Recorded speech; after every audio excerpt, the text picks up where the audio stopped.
Le vieux fusil semblait dépareillé face à la technologie rutilante du stand de tir le plus exclusif d'Amérique. Il en allait de même pour Noémie Dubois, peau sombre, cheveux argentés, vêtue de vêtements simples, au milieu d'équipements tactiques valant des milliers d'euros. Constant Léraud, le propriétaire des lieux, la regarda entrer avec un mépris à peine voilé, donnant un coup de coude à ses associés, tandis que des murmures s'élevaient. Cible parfaite, moquerie parfaite.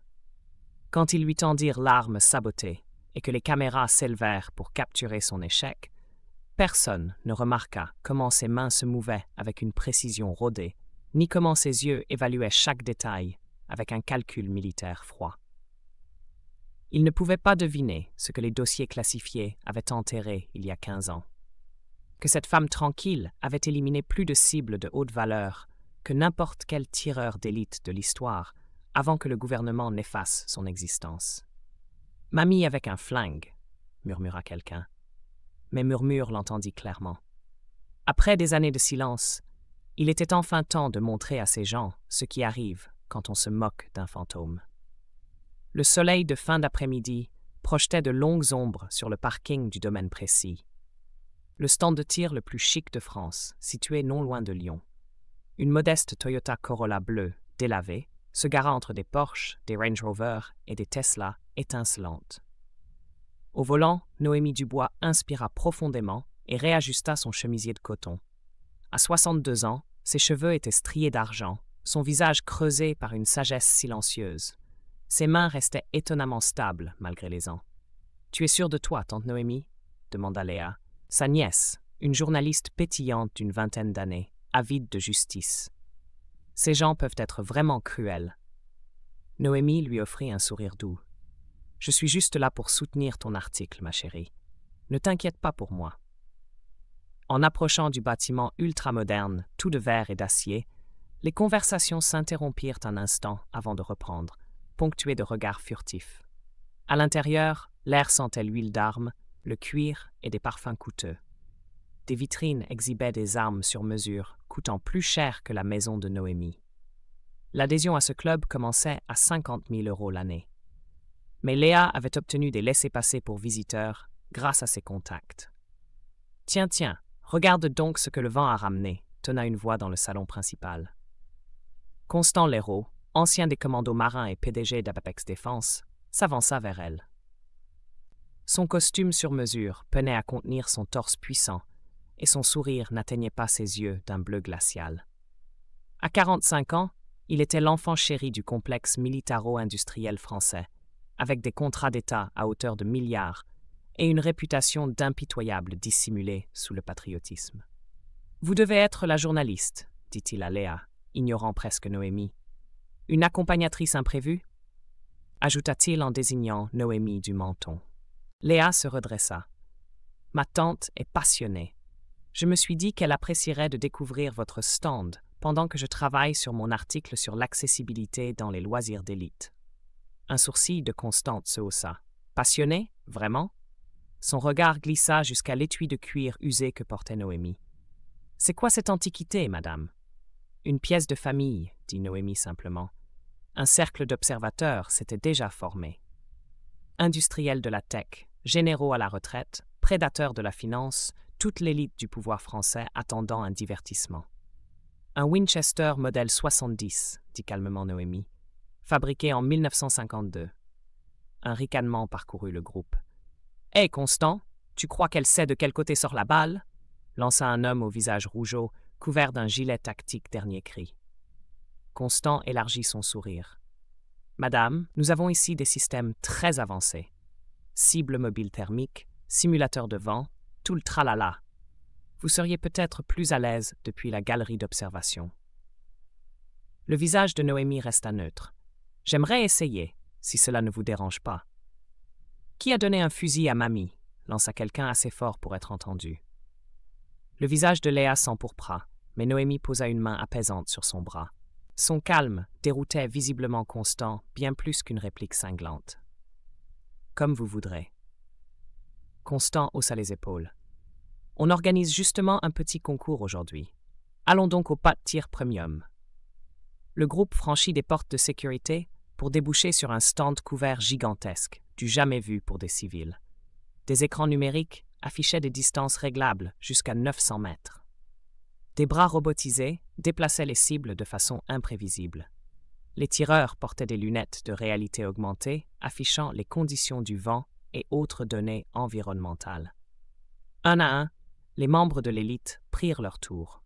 Un milliardaire du logiciel toucha 8 cibles sur 10 à 180 mètres avec une carabine à 15 000 €. Un gestionnaire de fonds ayant un passé militaire fit légèrement mieux. Constant lui-même avança avec un prototype semi-automatique de son entreprise, ajustant seul pour le vent et le mouvement, et fit 9 sur 10 à 270 mètres. Pas mal pour un vieux, plaisanta-t-il, déclenchant des rires complices. Puis il fit un geste vers Noémie. « Voyons voir ce que mamie a dans le ventre. »« Tu n'es pas obligé de faire ça, » souffla Léa. « Je sais, » répondit Noémie en ouvrant déjà son étui. Le fusil qu'elle en sortit était magnifique dans sa simplicité. Pas d'électronique, pas d'accessoires tactiques, juste du bois et du métal, patinés par des décennies. Les moqueries redoublèrent alors qu'elle vérifiait méthodiquement l'arme, glissait une cartouche et se plaçait. « On a un pot commun, » annonça Constant. 10 000 € disent qu'elle ne touche rien sauf le sol. Noémie ne réagit pas. Elle regarda simplement la cible au loin, épaula, et devint immobile. Si immobile que la pièce se tut malgré elle. Sa respiration ralentit visiblement. 15 secondes passèrent. 20. La foule se tortilla, mal à l'aise. Puis un seul coup. Le claquement résonna dans tout le hall. À l'écran numérique, un parfait centre à 370 mètres. Avant que quiconque ne réagisse, Noémie rechargea et tira de nouveau. Nouveau centre. Coup de chance. Grogna quelqu'un. Noémie rechargea encore, ajusta légèrement son tir vers la gauche. Constant ricana. Correction à venir. La chance a tourné. Le tir partit. La balle toucha un taquet d'acier sur le bord du stand, ricocha pour atteindre un second, puis un troisième, avant d'exploser un pigeon d'argile lancé par un trappe. Silence total. Noémie rangea calmement son fusil. Quand elle parla enfin, sa voix douce porta dans l'espace figé. « Merci pour l'opportunité. » Elle marcha vers la sortie. Léa la suivit, abasourdie. « Où as-tu appris à tirer comme ça ?» demanda-t-elle une fois dans le parking. Les yeux de Noémie se perdirent dans quelque chose de lointain. « Ça fait longtemps, » dit-elle simplement. « Allons-y. » Derrière elle, à travers les portes vitrées, Constant Léraud les fixait, son visage tendu par autre chose que de la colère. Un éclair de reconnaissance, peut-être même de peur. Le trajet du retour se fit en silence. Léa jetait sans cesse des regards à sa tante, la voyant d'un œil neuf. La maison modeste, où Noémie vivait depuis 15 ans, ne révélait rien. Des photos de famille, des meubles usés, un petit jardin visible par la fenêtre. Rien qui n'indique qu'elle venait de laisser les tireurs les plus distingués de France bouche bée. « Je vais faire du thé, » dit Noémie en accrochant sa veste. « Tante Noémie, » commença Léa en posant son sac. « Que s'est-il passé là-bas » Noémie versa l'eau, précise, presque militaire. « Tu voulais un contraste pour ton article. Je crois que tu l'as eu. Ce n'est pas ce que je voulais dire, et tu le sais. » Léa s'assit à la table. Personne ne tire comme ça sans un sérieux entraînement. Les mains de Noémie s'immobilisèrent un instant sur la boîte de thé. Un éclair de souvenir ou de douleur passa sur son visage. « Tout le monde a un passé, ma chérie. Certains pans du mien sont juste plus silencieux. » Un soir, une enveloppe sans timbre ni adresse fut glissée sous la porte de Noémie. Elle la trouva posée là, immobile, presque timide sur le parquet sombre. Son cœur accéléra. Cela faisait des années que plus rien d'inattendu n'entrait dans sa vie. Avec des gestes lents, elle ramassa l'enveloppe. Le papier, rugueux, avait l'air d'avoir voyagé longtemps ou d'avoir été sorti d'un vieux tiroir. Un parfum à peine perceptible de tabac froid s'en dégageait. Elle la retourna plusieurs fois entre ses doigts. Aucun nom, aucun sceau, rien. Juste un silence lourd, comme si l'enveloppe elle-même hésitait à parler. Enfin, Noémie prit son courage à deux mains et déchira le rabat. À l'intérieur, pas de lettres, pas de dossier épais ni de photos compromettantes. Seulement une cartouche longue distance posée sur un petit bout de papier plié.